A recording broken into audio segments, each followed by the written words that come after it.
नमस्कार दोस्तों। अभी 2 दिनों पहले अनअकैडमी के एक टीचर है करण सांगवान जी। करण सांगवान अपने बाकायदे क्लास ले रहे हैं, जुडिशरी के बच्चों को पढ़ा रहे हैं, लॉ के टीचर हैं और पढ़ाते वक्त उन्होंने कहा कि पिछली बार तुमने अनपढ़ को वोट दिया था, इस बार वोट देते समय सावधानी बरतना, अनपढ़ को वोट मत देना नहीं तो फिर पछताओगे। जो ही ये बोला ये वीडियो वायरल हो गई और वीडियो वायरल हो गई तो विपक्ष के लोग, कांग्रेस और आम आदमी पार्टी के लोगों ने इसको पकड़ लिया। यहां तक कि केजरीवाल ने इस वीडियो पे रिट्वीट करते हुए कहा कि मैं बार बार कहता हूं कि अनपढ़ लोगों को नहीं रखना चाहिए और ये टीचर भी क्लास में अपने बच्चों को बता रहे हैं। अब इसके बाद हुआ क्या कि वीडियो जब वायरल हुआ तो अनअकैडमी ने करण सांगवान जी को नौकरी से बाहर कर दिया और उन्होंने रीजन बताया कि ये कोड ऑफ कंडक्ट के अंतर्गत आता है। किसी टीचर को क्लासरूम में बच्चों के सामने पढ़ाई छोड़कर अपने व्यक्तिगत विचार रखने का अधिकार नहीं है। इन्होंने अपने व्यक्तिगत व्यू रखा, इसलिए हम इनको नौकरी से बाहर करते हैं।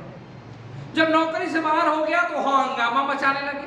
केजरीवाल और कांग्रेस जैसे लोग कहने लगे कि ये सोची समझी साजिश है, ये मोदी जी ने किया। हर बात में मोदी जी आ जाते हैं। अब खैर दिक्कत इस बात की है कि करण सांगवान जो कह रहे हैं वो विपक्ष और आम आदमी पार्टी केजरीवाल सही मान रहे हैं तो क्या है। दरअसल मैं आपको उसके पीछे की कहानी बता रहा हूं। ये जितना भी गरीब लोग आज के डेट में राजनीति में आगे बढ़ रहा है, गरीब लोग आज प्रधानमंत्री मुख्यमंत्री बन रहा है, गरीब का बेटा आज विधायक और मंत्री बन रहा है, तो ये पढ़े लिखे लोग और बड़े समृद्ध परिवार के लोगों को बच नहीं रहा है। जितने भी 2-4 पीढ़ी से जिसका कब्जा था, गरीब लोग जब आगे बढ़ रहा है तो उसको बर्दाश्त नहीं हो रहा है और इसीलिए बर्दाश्त जब नहीं हो रहा है तो हर प्लेटफॉर्म पे ये टीचर भी जो करण सांगवान है, मैं तो कहता हूं कैसे ला के टीचर है भाई साहब, ये इनको ला के टीचर, इनको संविधान नहीं पढ़ा इन्होंने। संविधान में साफ साफ जिक्र है कि चुनाव लड़ने के लिए या चुनाव में चुनने के लिए संपत्ति, भूमि स्वामित्व और साथ में शिक्षा का कोई रोल नहीं है। ये कोई जिक्र नहीं है कि आपके पास चुनाव लड़ने या जीतने के लिए ये डिग्री होनी चाहिए, इतनी संपत्ति होनी चाहिए, इतने भूमि होनी चाहिए। जब कोई जिक्र ही नहीं है तो दुनिया का कोई भी व्यक्ति, इस भारत देश का कोई भी नागरिक भारतीय नागरिक है और उम्र सीमा को पार किया है तो वो चुनाव लड़ने का हकदार है। जनता के ऊपर है उसे चुने या ना चुने। अब ये लोग माहौल बना रहे हैं कि पढ़े लिखे लोग होने चाहिए, पढ़े लिखे लोग होने चाहिए। इनको मालूम है, आपको नहीं मालूम है, मैं जानता हूं आपको नहीं मालूम, लेकिन इनको मालूम है कि पिछली जनगणना के अनुसार मात्र पूरे देश में भारत में 8.15% लोग ही ग्रेजुएट हैं। स्नातक मात्र 8.15 है। नई जनगणना तो हुई नहीं है। मान लीजिए अगर नई जनगणना के मुताबिक 10% हो जाएंगे, मतलब पूरे देश में अगर जनगणना हो जाए तो 10% सिर्फ ग्रेजुएट लोग हैं। 90% आबादी आपकी ग्रेजुएट नहीं है। 90% ग्रेजुएट नहीं है। जब 90% ग्रेजुएट नहीं है तो उस 90% को, जो गरीब लोगों की आबादी है, उनको ये वंचित करना चाहते हैं राजनीति से।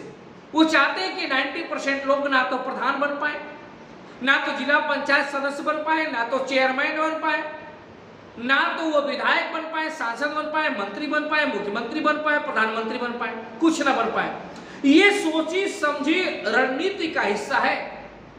कांग्रेस और आम आदमी पार्टी के पढ़े लिखे और समृद्ध परिवार से ताल्लुकात करने वाले कथित ऊंची जातियों के लोगों का एक ऐसा सिगुफा है, इस सिगुफों में बहुजनों को, गरीब लोगों को उनके साथ मिला रहे हैं। वो सोच रहे हैं शिक्षा के नाम पे वो हमारे साथ मिल जाएंगे। इनको नहीं मालूम है कि आज 10% जो शिक्षित आबादी है, ग्रेजुएट आबादी है, उसमें इनकी हिस्सेदारी नगण्य है, बाकी सब सवर्ण के लोग हैं। और इसी के आधार पे एक नया माहौल तैयार करना चाहते हैं कि पढ़े लिखे। केजरीवाल इसी में महारत हासिल है। वो बार बार इसी बात को इसीलिए गिट कर रहा है। कहाँ बचेगा एक गरीब परिवार, तेली घाची परिवार का बेटा गरीबी से उठकर प्रधानमंत्री बना, वो कहाँ बचेगा बताइए। बहुत सारे लोगों को, कांग्रेस को या आरएसएस में ही बहुत सारे लोगों को कहां पहुंचेगा।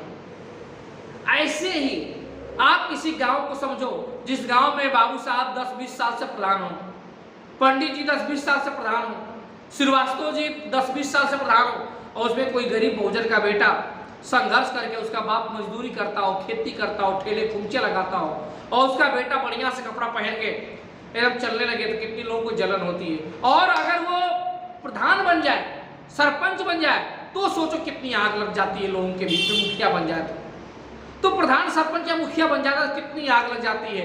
तो आपको विधायक मंत्री बर्दाश्त करेंगे? आपको रोकने के लिए ये साजिश है, आपको रोकने के लिए साजिश है। उनको मालूम है कि भारत में सिर्फ 10% ग्रेजुएट हैं। अगर हम शिक्षा की बात करें, कहते पढ़े लिखे लोग बनेंगे तो इस प्रकार से ये लोग छट जाएंगे, बाहर हो जाएंगे। आपको छांटने और बांटने और आपको तोड़ने की ही ये रणनीति है, समझना पड़ेगा। और इस टीचर को भी समझना पड़ेगा। ये भी देखिएगा, ये भी सवर्ण मानसिकता वाले लोग हैं और बच्चों के दिमाग में ऐसी बात डाल रहे हैं कि पढ़े लिखे। संवेदना से राजनीति होती है, संवेदना से जनप्रतिनिधि चुने जाते हैं, डिग्री से जनप्रतिनिधि नहीं चुने जाते।